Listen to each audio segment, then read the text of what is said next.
Parang carefree kami, kayo ang tama. Kagaya ng ginagawa, nagpamisa pa kayo eh. Sino ba pinamisa nyo? Kayo o yung Senado? Hindi ba? Kaya makikita mo ngayon, sa lahat ng actuation nila, hindi natin maintindihan kung bakit nagtawag pa ng magmimisa. At narinig ko pa yung pari na nagsabi, mga hudas yung labing walo. Tama. Tama ba yun? Dito makikita mo, pati lingguwaheng gagamitin, kung yung halimbawa, yung mawala ng galang kung ano, yung pari na yun na nag-officiate ng misa, kung halimbawa, ay pumunta siya doon, hindi bilang pari, at nakisama siya para magpahayag ng kanyang saloobin bilang isang mamamayan Pilipino. Okay lang yun eh. Pero para pumunta ka doon. O, di ba? So, pati si Senador Marcolita ay punang-puna yung ginawa nitong pare, no? Itong pare. Kahit ako Katoliko ako, hindi ko talaga gets yung ginagawa nitong mga pare na to, no? Itong mga hipok na mga pare na ito, no? Kalain mo, di ba? Nakita niyo ba kung anong ginagawa nila ng mga impeachment? Anong tawag nun? Yung mga papel ng impeachment, ha? Dinadala. Di ba? Kung ako, opinion ko lang to, kung akong tatanungin, pang-insulto yan sa mga Katoliko, yung ginagawa niyang mga paring mga insulto yan. Okay, tama, pati si Senador Marcolita, punang-puna, hindi lang po ako ang nakapuna, pati dito sa amin, no? Talagang hindi namin nagustuhan yung ginagawa ng mga pari na yan. Pakinggan natin ito si programa ni Senator Marcolita no, dito sa Net 25 no, dito sa Saganang Mamamayan. So pakinggan natin kung ano yung iba pa nilang mga discussion party dito sa ano nga ng impeachment ni BP Sara, no? Data, Chief Justice ito eh, no? Renato Puno ba ito? Tama. Ng PhilCon sa Sen na ang ginawa daw ng impeachment court ay nag-raise ng ano parang constitutional concerns, ha? Lalong-lalo na wala naman daw requirement na dapat ang impeachment complaint na ipinapile ay meron pang certification na kasama na ito ay walang nilalabag na provision ng ano batas. Konstitusyon. Anong Hindi naman certification sinabi, to attest, sabi niya. O palagay mo na, ang katumbas nun na certification. Yun ang judgment ng impeachment court. Sila ang... Kasi nga, yung alalahanin na, bakit kayo tinulugan nyo? Bakit kayo gusto nyo gisingin nyo kagad kami? Samantalang kayo nagpagkatulog-tulog kayo. Di ba? Kagaya na sinasabi ko, hindi lang yung pagtulog na matagal ang hindi nila ginawa. Rendering the entire process in bad faith. Ano pa sila ng February 5, magsasara na nga yung tindahan. Hindi lamang yun eh. February... Diba? Ito nga pinupunto ni Senator Marcolita dito dahil nakita nyo naman nung umpisa pa lang unang pinifile na impeachment. Ito sa kanila ni kasama itong mga pare na to nila ni itong mga unang grupo, pare Madre. Tsaka yung mga alipuris. Di ko lang alam kung sino ang alipuris kanila. Itong mga sila nagpapile una. Tapos nagsunod-sunod na mayroon pang pangalawa, pangatlo at may pang-apat pang nagpapile. Tapos lagi silang nagsasabi na kailangan yung forthwith sila ng forthwith. Pero yung unang pinapile na impeachment complaint nitong mga ay hindi man nila na-actionan. Ngayon, dada sila ng dada ngayon sa ginagawa ng mga senador judge. Di ba? Kita nyo yung dito mga na ito. 11 of February 12, magsisimula yung election period.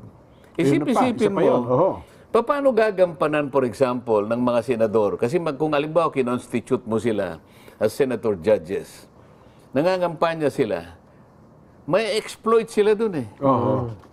Hindi nila ngayon malaman. Kasi lalo na kung Mindanao ang pinag-uusapan, susumpa pa naman sila to do justice to every man. To do impartial justice. Paano nila pangangatawanan yun sa harap ng pangyayari na naharap sila sa impeachment pero sumaharap sila sa tao, nagpapaboto sila, more particularly in Mindanao. May exploit yung tao eh. Lalo na yung senador na kumakampanya. O nakuha niyo ba yung ibig sabihin ngayon? So ito ang alalahanin. Talaga bang tinangka ninyo na gawin ito? O talaga bang sinadya nyo na gawin to para kami ang pamukha ninyo na parang carefree kami, kayo ang tama. Kagaya ng ginagawa, nagpamisa pa kayo eh. Sino bang pinamisa niyo? Yan, o. Pati si Senador Marcolita. O sino nga daw pinamisa nyo? Sabi, ano ba? Ano bang pinamisa nyo? Ha? Yung mga papel, pinapamisa nila. Ano ba yon? Dadalhin na ba yun sa huling hantungan? Ha? Dadalhin na sa huling hantungan? Pero sabi ko nga, no, tingin ko nga dyan, iniinsulto nyo, no? Binabastos nyo ang Katoliko. Kaya itong mga pari na to, sino ba yung mga pari na yung mga yan? Ha? Yung mga pari na mga hipto na yan? Alam, nung mga nakaraang eleksyon, ginagawa na nila yan. Mayroon din silang ginaganya na halos ipapalit na nila kay Mama Mary. Yung ginagawa na yung mga grupo na yung mga Kayo o yung Senado, hindi ba? Kaya makikita mo ngayon sa lahat ng actuation nila, hindi natin maintindihan kung bakit nagtawag pa ng magmimisa.